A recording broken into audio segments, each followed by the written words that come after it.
एक राज्य में नंद नामक राजा राज्य करता था। राजा नंद अत्यंत पराक्रमी और शक्तिशाली था। उसका राज्य चारों दिशाओं में फैला हुआ था। राजनंद की पत्नी अत्यधिक सुंदर थी, लेकिन उन स्वभाव से बहुत ही तीखी थी। राजनंद अपनी पत्नी को अत्यधिक प्रेम करता था और उसके रूठे जाने पर मनाने के लिए कुछ भी कर सकता था। राजा नंद का एक मंत्री था जो अत्यधिक विद्वान और शत्रु में पारंगत था। राजा अपने मंत्री पर बहुत भरोसा करता था और शासन चलाने में मंत्री की सलाह अवश्य लेता था। मंत्री की पत्नी का स्वभाव भी बहुत कठोर था। एक बार मंत्री की पत्नी रूठ गई और मंत्री के बहुत मनाने पर भी नहीं मान रही थी। तब मंत्री बोला, प्रिय, तुम्हारा रूठना किस प्रकार दूर हो, सो कहो। तुम जो कहोगी मैं वही कार्य करूँगा जिससे तुम प्रसन्न हो जाओ।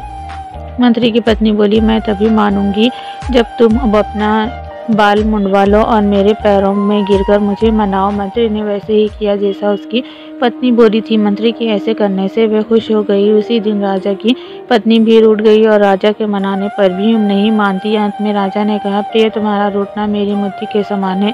तुम्हारी बतलाओ, मैं तुम्हें कैसे मनाऊं। राजा की पत्नी बोली, मैं चाहती हूँ तुम्हारे मुंह में लगाम लगाकर तुम्हारे ऊपर बैठ जाऊं और तुम घोड़े की तरह हिनहिनाते दौड़ो। राजा ने रानी की इच्छा पूरी की और खुद घोड़ा बन गया। ये बात धीरे धीरे मंत्रिमंडल तक पहुंच गई। दूसरे दिन राज्य दरबार लग गया था।